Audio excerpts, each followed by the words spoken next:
الحمد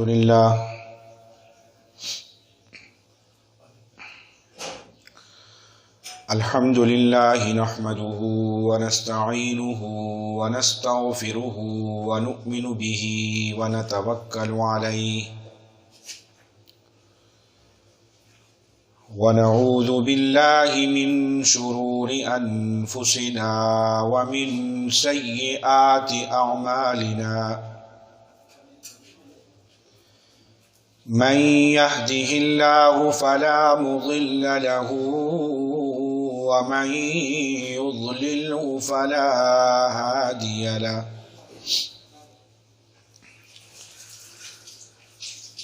ونشهد أن لا إله إلا الله وحده لا شريك له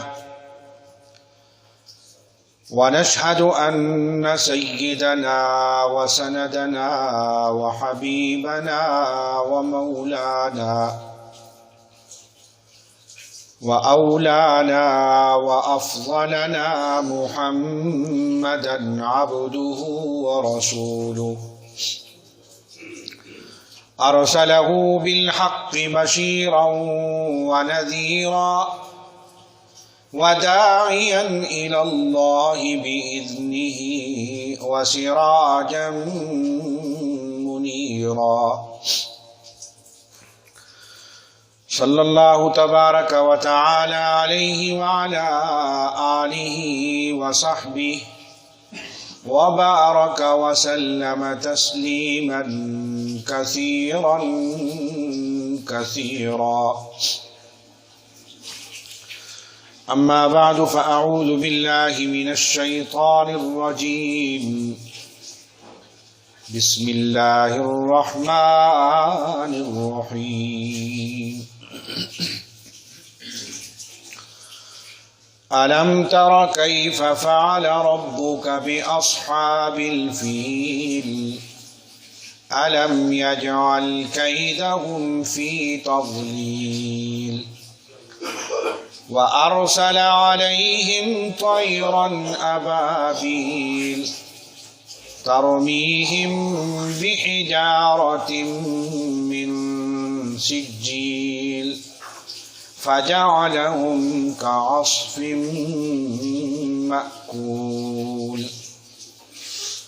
وقال النبي صلى الله عليه وسلم إنما أنا رحمة مهداة وقال النبي صلى الله عليه وسلم إنما بعثت معلما وقال النبي صلى الله عليه وسلم أنا سيد ولد آدم يوم القيامة ولا فخر أو كما قال عليه الصلاة والسلام آمنت بالله صدق الله العظيم وصدق رسوله النبي الكريم ونحن على ذلك لمن الشاهدين والشاكرين والحمد لله رب العالمين. سارے حضرات محبت کے ساتھ ذوق شوق سے اللہ رب العالمین سے بہت بڑے ثواب کی امید رکھتے ہوئے خصوصاً عبادت کی نیت سے درود پاک تلاوت فرمائیں. اللهم صل على محمد وعلى آل محمد كما صليت على إبراهيم وعلى آل إبراهيم إنك حميد مجيد. اللهم بارك على محمد وعلى آل محمد كما باركت على إبراهيم وعلى آل إبراهيم إنك حميد مجيد. قدسی بھی گا رہے ہیں ترانہ حضور کا، حشر تک چلے گا زمانہ حضور کا، دین اتنا قیمتی ہے نگاہ رسول میں، ہر ظلم پی گیا ہے گھرانہ حضور کا، مرسل تو بھیجے اور بھی خالق نے ہیں، مگر رتبہ ہوا ہے سب سے یگانہ حضور کا، دنیا میں مل گئی ہیں ان کو بشارتیں، مل گیا ہے جن کو یارانہ حضور کا، مل گئی ہے جس کو صحابہ سے روشنی، وہ شخص ہو گیا ہے دیوانہ حضور کا صلی اللہ علیہ وسلم۔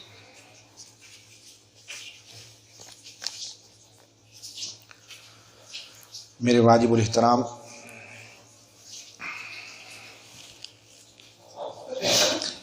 لائق صد تعظیم و تکریم قابل قدر دوستوں، بزرگوں اور بھائیوں،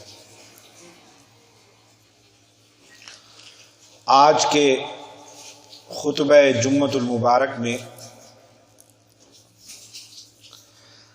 آفتاب نبوت کے مقدس اور بابرکت عنوان سے چند معروضات پیش کروں گا۔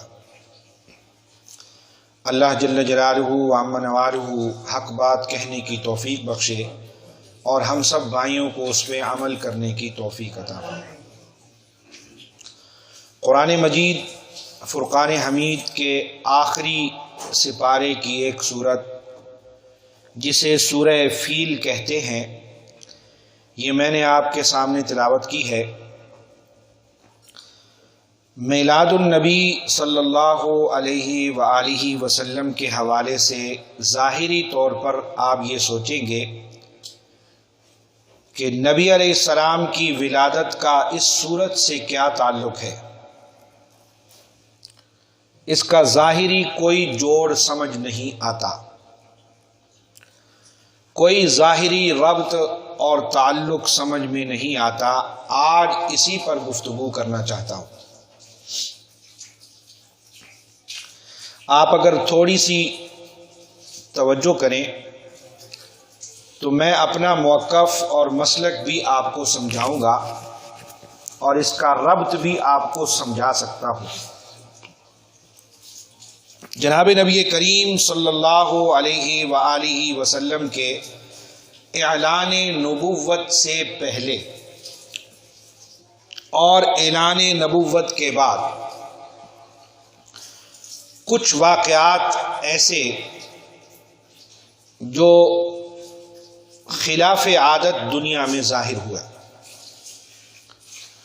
وہ تمام تر واقعات آقا علیہ السلام کی نبوت کی پیشن گوئی تھی، نبوت کی نشانیاں تھیں، اور جو واقعات اعلان نبوت سے پہلے پیش آئے ان تمام واقعات کو ارہاس نبوت کہتے ہیں، اور جو واقعات خرق عادت خلاف واقعہ اعلان نبوت کے بعد ظاہر ہوئے ان کو معجزات نبوت کہتے ہیں۔ اللہ کے نبی صلی اللہ علیہ وآلہ وسلم کے معجزات آپ حضرات کے سامنے بہت سارے ہیں۔ مثال کے طور پر اعلان نبوت کے بعد کافروں نے کہا کہ آپ آقا تب مانیں گے جب آپ چاند کو 2 ٹکڑے کریں گے، پھر آپ صلی اللہ علیہ وسلم کو ہم مانیں گے۔ آپ نے اشارہ کیا تو چاند 2 ٹکڑے ہو گیا۔ ابو جہل نے کہا میرے ہاتھ میں کیا ہے آپ بتا سکتے ہیں؟ اللہ کے محبوب صلی اللہ علیہ وسلم نے فرمایا میں بتاؤں تیرے ہاتھ میں کیا ہے یا جو تیرے ہاتھ میں ہے وہ بتا کر کہے کہ میں کون ہوں؟ اس نے کہا یہ تو اور عجیب بات ہے، اللہ کے نبی صلی اللہ علیہ وآلہ وسلم نے اس کے ہاتھ کی طرف اشارہ کیا، مٹھی میں بند کنکریوں نے پڑھا اشہد ان لا الہ الا اللہ واشہد ان محمدا عبدہ ورسولہ۔ اس نے جلدی سے کنکریوں کو نیچے پھینک دیا، حضرت صدیق اکبر نے ان کو اٹھا لیا، وہ صدیق کے ہاتھ میں کلمہ پڑھ رہی ہیں، وہ فاروق کے ہاتھ میں کلمہ پڑھ رہی ہیں، وہ حیدر کے ہاتھ میں کلمہ پڑھ رہی ہیں، پھر پیغمبر کے ہاتھ میں کلمہ پڑھ رہی ہیں، آقا علیہ السلام کے ہاتھ میں کلمہ پڑھ رہی ہیں۔ اب یہ پتھروں کا کلمہ پڑھنا نبوت کا معجزہ ہے۔ سینکڑوں واقعات ہیں۔ خصائل کبریٰ عربی میں ایک کتاب ہے، علامہ سیوطی رحمہ اللہ نے 2 جلدوں میں لکھی ہے، اس میں 3500 واقعات اللہ کے نبی صلی اللہ علیہ وآلہ وسلم کی نبوت کے شہادت کے طور پر خلاف واقعات نقل کیے ہیں۔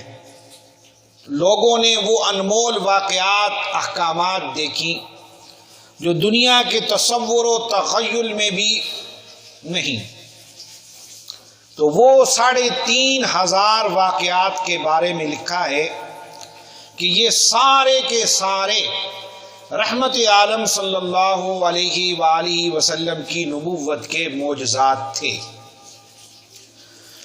اعلان نبوت کے بعد ہزاروں واقعات پیش آئے۔ یہ معجزہ ہے کہ کعبے کی چوکھٹ کو پکڑ کر آپ نے دعا مانگی، عمر کلمہ پڑھ کر آقا علیہ السلام کے قدموں میں آ گئے۔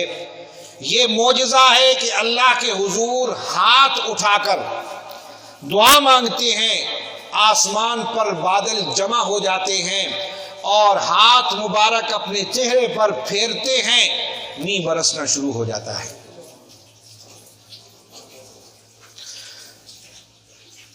اور ابو ہریرہ کی اماں جو ہے وہ کلمہ پڑھ کر مسلمان ہو جاتی ہیں۔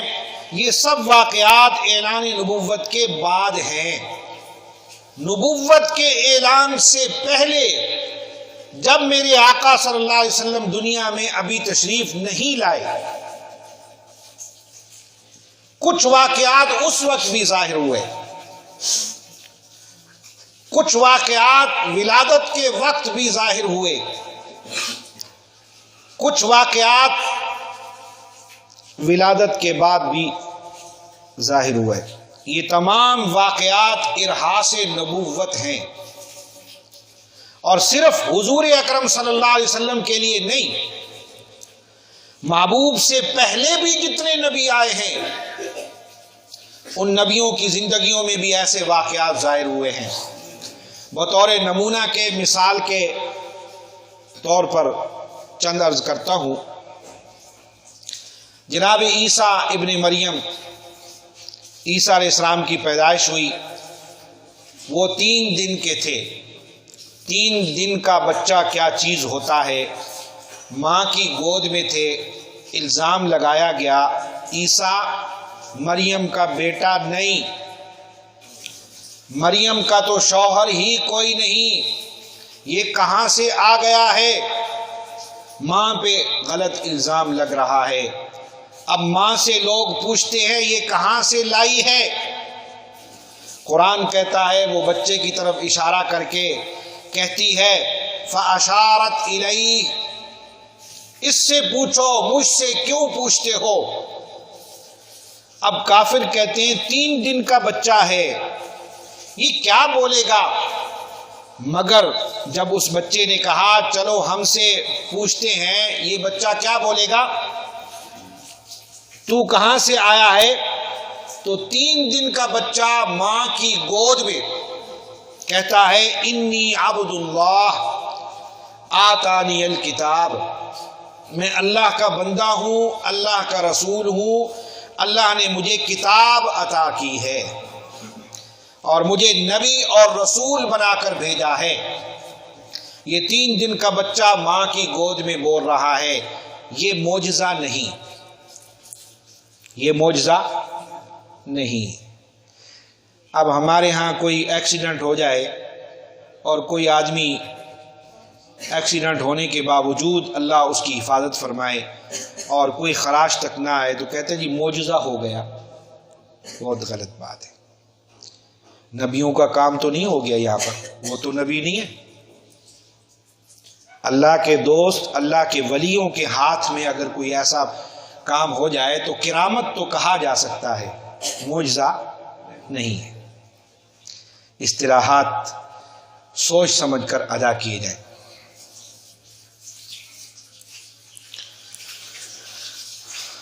یہ اعلان نبوت سے پہلے کا واقعہ ہے، اس کو ارحاس نبوت کہتے ہیں۔ جو بچہ 3 دن کی عمر میں اماں کی جولی میں اتنے اچھے کلمات کہے، ارحاس نبوت، نبوت کی نشانیاں۔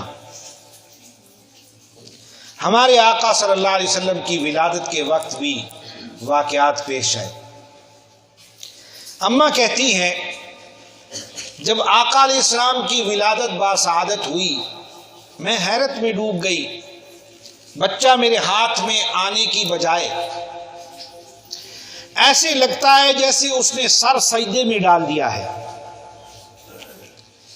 غور سے دیکھا کہ صرف سر سجدے کی طرف نہیں ہے، لب بھی ہل رہے ہیں، ہونٹ بھی ہل رہے ہیں۔ کان لگا کر سنا تو زبان حال سے جملہ ارشاد فرما رہے ہیں اللہ کے نبی صلی اللہ علیہ وسلم۔ پیدائش کے وقت، پیدا ہوئے آتے ہی سر سجدے میں، زبان سے کلمات کیا ہیں؟ اماں کہتی ہیں میں نے کان لگا کے سنے کہ میرا بچہ کچھ بول رہا ہے۔ کیا بول رہا ہے؟ بچہ کہتے ہیں اللہم اغفر لامتی، اللہم اہد امتی، اللہ میری امت کی مغفرت کے فیصلے کر دے، اللہ میری امت کے ہدایت کے فیصلے کر دے۔ بولے تو عیسیٰ بھی ہیں اور بولے محبوب بھی ہیں، گواہی اس نے بھی نبوت کی دی ہے، گواہی انہوں نے بھی نبوت کی دی ہے، مگر فرق سمجھیے وہ اماں کی گود میں پہلے آئے ہیں، بولے بعد میں ہیں۔ میرے نبی ماں کی گود میں بعد میں گئے ہیں لیکن بولے پہلے ہیں۔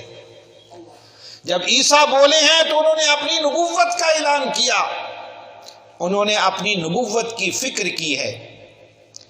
جب میرے محبوب بولے ہیں تو نبوت کا تذکرہ نہیں بلکہ اپنی امت کی فکر کی ہے۔ ہائے وہ امت مفقود ہو گئی، غائب ہو گئی۔ ہم ہیں بھائی، حاضر ہیں، ہم وہ امتی ہیں۔ ہم اپنے کردار اور اعمال کی وجہ سے مفقود ہیں ہم ہی۔ وہ درجہ اور رتبہ ہمارے لیے ہے، وہ مغفرت اور ہدایت کی دعائیں ہمارے لیے ہیں۔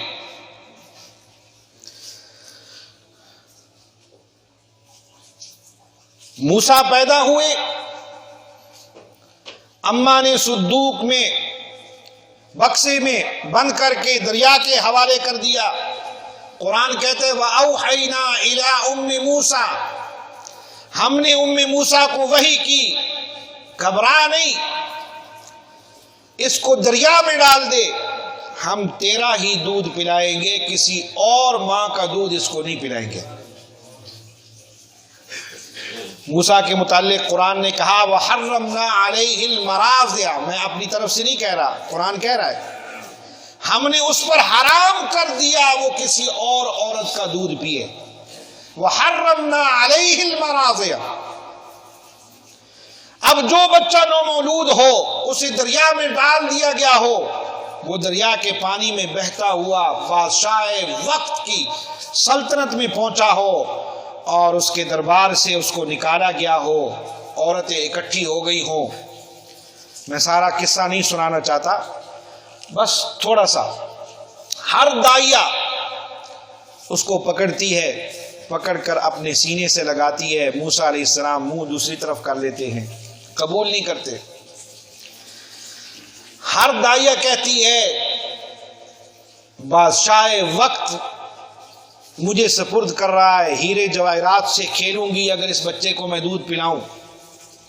بادشاہ کے پاس ہوں، لیکن وہ بچہ ہے کہ وہ سبحان اللہ نخروں کے قابل بھی ہے. ایسے انداز میں یہ میرے الفاظ ہیں، اللہ اکبر. دودھ کسی کا قبول نہیں کر رہے. اب چونکہ اس نے نبی بننا تھا، اللہ نے اس کی اماں سے وعدہ کر لیا تھا کہ یہ دودھ تیرا ہی پیے گا کیونکہ بچہ تیرا ہے. اب جتنی دائیاں آتی ہیں کسی کا دودھ نہیں پیا، مگر جب اس کی اپنی ماں آتی ہے جس کے دودھ کا وعدہ اللہ نے اس نبی سے کیا تھا، 3 دن کے نومولود بچے کو حکم دیا ہے کہ دودھ نہیں پینا. جب اپنی ماں نے اٹھایا تو فوراً بچہ سینے سے لگ کر دودھ پینے لگا. اب دودھ پینا شروع کر دیتا ہے. یہ اعلان نبوت سے پہلے موسیٰ علیہ السلام کی نبوت کی دلیل ہے. نبوت کا اعلان بعد میں ہے، نبوت اعلان بعد میں، اور اعلان سے پہلے بچپن ہی سے نبوت کے آثار جو ہیں وہ رونما ہونا شروع ہو رہے ہیں. اس کو ارہاس نبوت کہتے ہیں. اور یہی حال اللہ کے محبوب رحمت عالم سرور کائنات خاتم الانبیاء میرے اور آپ کے آقا جناب محمد الرسول اللہ صلی اللہ علیہ وآلہ آلہ واصحابہ وبارک وسلم تسلیما کثیرا کثیرا کے ساتھ ہوا ہے. آقا علیہ السلام سیدہ حلیمہ سے پہلے 300 دائیاں آئیں. اعلان ہوا 300 دائیاں آئیں. وہاں تو ہر دائی اٹھاتی تھی کہ دودھ پلاؤں، سینے سے لگاؤں. کس کو؟ موسیٰ علیہ السلام. مگر یہاں تو رب کا فیصلہ تھا کہ کوئی اٹھائے بھی نہ، سینے سے لگائے بھی نہ، اور جس کا دودھ پلانا تھا اس نے اٹھایا بھی ہے، سینے سے لگایا بھی ہے. اور پھر جب سینے سے لگایا، یہاں پر ارہاس نبوت کا واقعہ یہ پیش ہوا کہ سینے کے دونوں سائڈ پہ 2 پستانوں میں دودھ ہے. نبی پاک رحمت عالم میرے اور آپ کے آقا جناب محمد الرسول اللہ صلی اللہ علیہ وآلہ وسلم اماں حلیمہ کہتی ہیں میں نے کہا اتنا خوبصورت بچہ ہے، اس کو میں دائیں طرف سے بسم اللہ کر کے دودھ پلاؤں گی. انہوں نے دائیں طرف سے دودھ پلایا، پھر دل چاہا کہ بائیں طرف سے بھی پلاؤ. تو اللہ کے محبوب بائیں طرف سے دودھ قبول نہیں فرما رہے. کیوں؟ کہ ان کا ایک رضائی بھائی بھی تھا. اماں حلیمہ کا ایک اور بیٹا بھی تھا جو اس وقت دودھ پیتا تھا. تو رحمت عالم صلی اللہ علیہ وسلم جب اعلان نبوت فرمایا تو اماں نے پوچھا تھا کہ میرے بیٹے مجھے ایک بات سمجھ نہیں آئی، اس وقت سے میں اپنے ذہن میں رکھ کر بیٹھی ہوں، جب آپ اعلان فرمائیں گے پھر میں پوچھوں گی. اب بتائیے کہ اس وقت ایک طرف سے آپ نے دودھ کو قبول کیا تھا، دوسری طرف سے نہیں کیا تھا. آج تک میری سمجھ میں یہ بات نہیں آئی، اور میں نے لاکھ کوشش کی ہے، اور میری طبیعت چاہتی تھی کہ میں آپ کو زیادہ سے زیادہ دودھ پلاؤں، لیکن آپ نے صرف دائیں حصے کو قبول کیا، بائیں حصے کو نہیں قبول فرمایا. کیوں؟ رحمت عالم صلی اللہ علیہ وسلم نے یہی فرمایا کہ اماں جان اس وقت میرا دودھ شریک بھائی عبداللہ بھی تھے، تو مشیت عزتی کی طرف سے یہ آرڈر آیا، حکم آیا کہ میں دائیں حصے سے دودھ پیوں، بائیں حصے سے میرا بھائی عبداللہ پیے. وہ اس کا حصہ تھا. اماں کہتی ہیں مگر عبداللہ کبھی کبھی دائیں حصے سے بھی پی لیا کرتا تھا. میں نے لاکھ کوشش کی ہے کہ بائیں حصے سے بھی آپ قبول فرما رہے ہیں، لیکن آپ نے کبھی نہیں قبول فرمایا. اللہ اکبر کبیرہ۔ رحمت عالم صلی اللہ علیہ وسلم نے فرمایا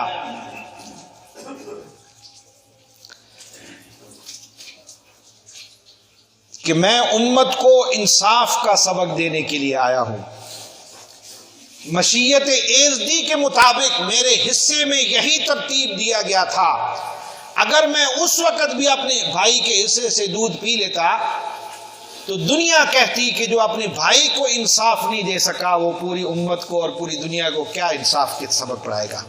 سبحان اللہ، اس کو نبی کہتے ہیں۔ اور ایک انگریز کا بنتا نبی بھی تھا، جھوٹا، کذاب، دجال، مرتد، کانا، مرزا قادیانی لعین، سب کہہ دو لعنت اللہ علیہ۔ نبی یہ ہوتے ہیں کہ آنے سے پہلے، آتے وقت، اعلان نبوت سے پہلے ایسے واقعات رونما ہو جائیں جو عقل دنگ رہ جائے۔ اس کو ارہاس نبوت کہتے ہیں کہ نبوت کی نشانیاں پیش ہو رہی ہیں، اور وہ تو بدبخت کہتا ہے کہ میرا ٹیچر مجھے کان بھی پکڑاتا تھا، یعنی مرغے بھی بناتا تھا۔ کیا کبھی کسی نبی کو بھی کسی نے مرغا بنایا؟ جوتیاں کھانے کے قابل، مرغا بننے کے قابل، گدھا بننے کے قابل جو ہو وہ اسی کو بنایا جاتا ہے۔ نبوت ان چیزوں سے پاک ہوا کرتی ہے۔ نبیوں کا دنیا میں کوئی استاد نہیں ہوتا، نبوت کا استاد خود اللہ کی ذات ہوتی ہے۔ ہمارے نبی پیارے آقا رحمت عالم صلی اللہ علیہ وسلم امی تھے۔ امی کا مطلب ہے پڑھے لکھے نہیں تھے، نہیں پڑھ سکتے تھے، لکھ نہیں سکتے تھے، لیکن دونوں جہانوں کا سارا علم اللہ پاک نے ان کے سینے میں پیوست فرما دیا تھا۔ گویا کہ یوں سمجھیں کہ ان سے بڑھ کر کوئی پڑھا لکھا تھا ہی نہیں، تھے امی۔ کیسی خوبصورت بات ہے۔ آج تو ہمارے پڑھے لکھے جاہل جتنے بکواسات کرتے ہیں وہ پڑھے لکھے جاہل ہی کرتے ہیں۔ اللہ تعالی ہمارے پیارے آقا رحمت عالم سرور کائنات محمد مصطفیٰ احمد مجتبیٰ، سب کہہ دیجئے صلی اللہ علیہ وآلہ وسلم، جو دنیا میں آتے ہی اپنی فکر، بعد میں پہلی اپنی امت کے لیے فکر، تو آج امتی کو بھی چاہیے کہ ہر لمحہ، ہر لحظہ، ہر وقت، ہر آن، ہر گھڑی اپنے محبوب دو عالم صلی اللہ علیہ وسلم کے ساتھ وفا کا اعلان کرتے ہوئے گزاریے۔ آقا علیہ السلام کو نبوت 40 سال بعد حکم ہوا کہ اعلان نبوت فرمائیں۔ اللہ کے نبی صلی اللہ علیہ وسلم نے فرمایا کنت نبیا وآدم بین الماء والطین، میں تو اللہ کے ہاں اس وقت بھی نبی تھا جب آدم علیہ السلام کو بنانے کے لیے ان کا مٹی کا گارا بنایا جا رہا تھا، میں اس وقت بھی اللہ کا نبی تھا۔ سبحان اللہ۔ یعنی مجھے جو نبوت عطا ہوئی، القائے نبوت، نور نبوت جو عطا ہوئی، اللہ نے نبوت کے لیے جو میرے لیے روح کا انتخاب کیا ہے، تو پوری کائنات میں کوئی چیز نہیں بنی تھی، سب سے پہلے مجھ محمد صلی اللہ علیہ وسلم کو بنایا گیا تھا۔ اس طریقے سے بچے تو اور بھی تھے۔ ایک بچہ اور تھا جسے دنیا اسماعیل کے نام سے یاد کرتی ہے، حضرت اسماعیل علیہ السلام۔ ماں کے سینے کا دودھ خشک ہو گیا، پانی ختم ہو گیا، کھجوریں ختم ہو گئیں، صفا مروہ کی پہاڑیوں میں ماں دوڑتی ہے، بچے پہ نظر ڈالتی ہے، بچے کا کیا حال بنتا ہے؟ بچہ ایڑیاں رگڑ رہا ہے، جہاں پاؤں زور سے رگڑتا ہے وہیں سے زمزم کا کنواں نکل آتا ہے۔ یہ پانی کس نبی کا معجزہ ہے؟ بولیے، سارے بولیے۔ یہ تو 6 ماہ کا بچہ ہے، اس کا معجزہ کیسے ہو گیا؟ ابھی میں آپ کو عرض کر رہا ہوں کہ ارحاس نبوت تو کہا جا سکتا ہے، معجزہ نہیں۔ پھر معجزہ تو یہ واقعتاً معجزاتی کام ہے، تو یہ معجزہ کیسے بن گیا؟ ہاجرہ کا معجزہ نہیں، کیونکہ عورت نبیہ نہیں بن سکتی، عورت نبی نہیں بن سکتی، نہ اسماعیل کا معجزہ ہے، یہ ارحاس نبوت ہے۔ نبی بننے سے پہلے ایک واقعہ پیش آیا، یہ اس کے نبی بننے کی علامت تھی۔ آج جتنا عظمت والا پانی ہے زمزم، نبی بننے کے بعد کتنے عظمت والے ہوں گے۔ پانی نبی آنے سے پہلے، یعنی نبوت کا اعلان کرنے سے پہلے پاؤں کی ایڑی سے پانی نکل رہا ہے، کتنا عظمت والا بن رہا ہے۔ تو اندازہ لگائیں جب وہ اعلان نبوت فرمائیں گے تو اس کے بعد ان کا کیا مقام ہوگا۔ یہی معجزہ حضور اکرم صلی اللہ علیہ وسلم کے ہاتھ سے صادر ہوا۔ رحمت عالم، رحمت کائنات، امام الانبیاء صلی اللہ علیہ وسلم اس زمزم کے کنویں کے پاس تشریف لائے۔ آپ نے پانی لیا، ڈول سے ہی نوش فرمایا۔ پانی پینے کے بعد دائیں طرف بائیں طرف آگے پیچھے سب صحابہ کو دیکھا۔ صحابہ کے جھرمٹ میں آقا تشریف فرمائے، گویا یوں سمجھ لیں ستاروں کے جھرمٹ میں چاند چمک رہا ہے۔ پانی پیا، ہر صحابی چاہ رہا ہے کہ ڈول مجھے مل جائے، میں آپ صلی اللہ علیہ وسلم کا جھوٹا پی لوں۔ ہر صحابی جس کی طرف دیکھتے ہیں وہ طلب کی نگاہوں سے دیکھ رہا ہے، مجھے مل جائے، مجھے مل جائے، مجھے مل جائے۔ ابو بکر بھی ہیں، عمر بھی ہیں، عثمان بھی ہیں، علی بھی ہیں، سعد بھی ہے، ابو عبیدہ بن جراح بھی ہیں، ابو ہریرہ بھی ہیں، ابو ذر بھی ہیں، سارے صحابہ موجود ہیں۔ رحمت عالم صلی اللہ علیہ وسلم کی طرف سب صحابہ کی نگاہ ہے، اور میرے آقا کی نگاہ جو ہے وہ پوری امت کی طرف ہے۔ کہو سبحان اللہ۔ میں آپ کو جملہ دیتا ہوں لیکن سبحان اللہ پہلے کہیں، اونچی آواز سے کہیں سبحان اللہ۔ اللہ کے محبوب صلی اللہ علیہ وسلم نے فرمایا سارے صحابہ مجھے دیکھ رہے ہیں کہ یہ پانی آپ کا جھوٹا پانی برکت والا مجھے مل جائے، لیکن رحمت عالم صلی اللہ علیہ وسلم فرما رہے ہیں سب کی نگاہیں میری طرف اور میری نگاہ اپنی پوری امت کی طرف۔ اور پھر میں نے وہ اللہ کے محبوب صلی اللہ علیہ وسلم نے سارے کا سارا پانی اپنا جھوٹا برکت والا زمزم کے کنویں میں انڈیل دیا، تاکہ قیامت تک میری امت جو ہے وہ میرا جھوٹا پانی پیتی رہے۔ اسے کہتے ہیں معجزہ۔ کیوں کہ اگر وہ معجزہ تھا جسے ارحاس نبوت کہتے ہیں تو کنواں بند ہو گیا تھا، کنواں بند ہو گیا تھا، پانی ختم ہو گیا تھا۔ دوبارہ عبد المطلب دادا جو نبی پاک صلی اللہ علیہ وسلم کے دادا ہے عبد المطلب، انہوں نے دوبارہ اس کی کھدوائی کی۔ اشارات ملے کہ یہاں ایک کنواں ہوا کرتا تھا، چشمہ جاری ہوا تھا، انہوں نے کھدوائی کی اور پھر پانی نکلا۔ پھر رحمت عالم صلی اللہ علیہ وسلم نے جب اس کو جھوٹا کیا، قیامت تو آ سکتی ہے، زمزم اب ختم نہیں ہو سکتا۔ اور پھر ایسی برکت ہے میرے آقا کی کہ آپ صلی اللہ علیہ وسلم کا جو جو امتی بنا اس نے زمزم پانی پیا، چاہے وہ جس عمر کا بھی ہے۔ یہ آپ تھوڑے بندے بیٹھے ہیں، ایک بڑے مجمع میں ختم نبوت کے ایک جلسہ تھا بہت بڑا، وہاں پہ بھی میں نے یہ پوچھا تھا۔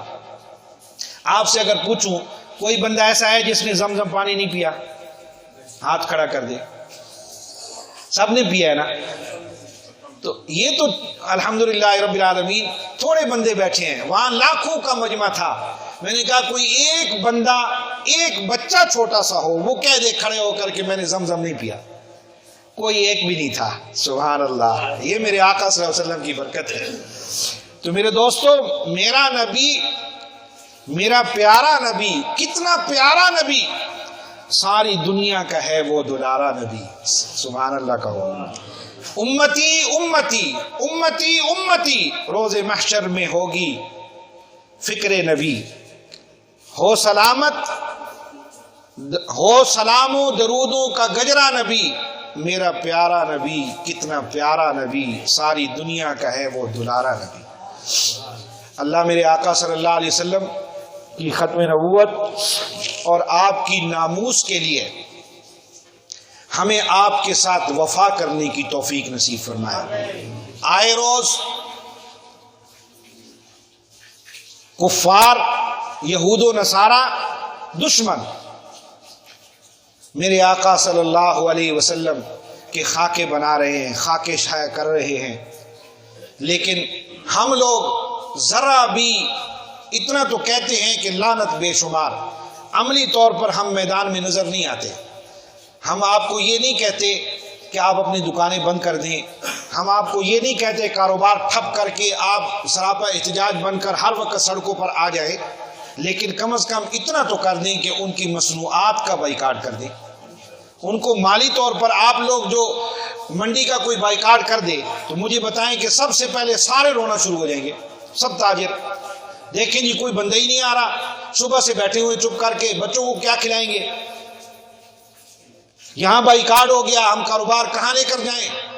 سب سراپا احتجاج ہو جائیں گے۔ تو یہ دنیا والوں کا جو نقصان ہوتا ہے، ایمان والا اس کو نقصان نہیں سمجھتا۔ ایمان والا نقصان سمجھتا ہے جب ایمانیات پر ڈاکہ ڈالا جاتا ہے، وہ ایمان والے ہوتے ہیں۔ دنیا کے پیسے، دنیا کا مال ادھر ہی رہ جانا ہے، اس کے نقصان کو نقصان نہ سمجھا کرے۔ آزمائش ضرور ہے لیکن یہ نقصان نہیں ہے۔ نقصان یہ ہے کہ صبح اٹھے، آپ نے نماز پڑھی کہ نہیں پڑھی، آپ کے بچوں نے پڑھی یا نہیں پڑھی۔ ہمیں فکر ہوتی ہے کہ ناشتہ کیا یا نہیں کیا۔ اگر ناشتہ رہ جائے اور دوپہر ہو جائے تو سارا دن بے شک کڑھائی گوشت کھاتے رہے، بکرے دمبے چھترے سارا کچھ ہضم، لیکن سارا دن سوتے دم تک یار آج کا دن ایسا تھا میں نے ناشتہ ہی نہیں کیا۔ اگر صبح کی نماز رہ گئی اس کو رائی برابر بھی فکر نہیں ہے، کبھی زبان سے غلطی سے بھی نہیں دہرایا کہ یار آج بڑا نقصان ہو گیا کہ فجر کی نماز رہ گئی ہے۔ یہ ایمان کی کمزوریاں دور کرنی چاہیے، رحمت عالم صلی اللہ علیہ وسلم کے ساتھ وفا کرنی چاہیے، اور ان میں فرانس اس وقت جو بدماشی کر رہا ہے اس کی بدماشی کے روک تھام کے لیے اس کی مصنوعات کا بائیکاٹ کیا جائے۔ میں نے گزشتہ جمعے بھی عرض کیا تھا، پھر عرض کرتا ہوں کہ ان کی مصنوعات باقی تو کنفرم نہیں ہے، لیکن ٹوٹل پیٹرول پمپ جو ہے یہ کنفرم ہے کہ یہ انہی فرانس والوں کا ہے۔ تو لہٰذا ہر بندے کے پاس بائک بھی ہے، گاڑیاں بھی ہیں، اللہ تعالیٰ سب کو یہ نعمتیں دے رہے ہیں اور دی ہوئی ہیں، جن کے پاس نہیں اللہ دے دے، لیکن پیٹرول ڈلوانا ہے تو ٹوٹل کے پاس بالکل نہیں جانا۔ اور تھوڑے پیٹرول پمپ ہیں، اٹک ہے اس کے پاس چلے جائیں، پی ایس او ہے اس کے پاس چلے جائیں، ہیں تو باقی بھی دوسری غیر مسلموں کے، ان کا بائیکاٹ کرنا چاہیے۔ لیکن شریعت یہ نہیں کہتی کہ بھائی کافروں کے ساتھ کاروبار مت کرو، کاروبار کرنا چاہیے، لیکن جب ایسی بدماشی کوئی کرے تو اس کا جواب بھی دینا چاہیے۔ کیا خیال ہے آپ کا؟ ہم یہ نہیں کہتے کہ جو بھی آپ کو فرانسی ملے اس کو قتل کر دو، جو بھی آپ کو قادیانی ملے اس کو قتل کر دو، جو بھی آپ کو دشمن صحابہ ملے، دشمن نبی ملے اس کو قتل کر دو۔ نہیں، قانون کو ہاتھ میں نہیں لینا، قانونی تقاضے پورے کرنے ہیں، لیکن جو ہمارے بس میں ہے وہ تو کرنا چاہیے کہ نہیں کرنا چاہیے۔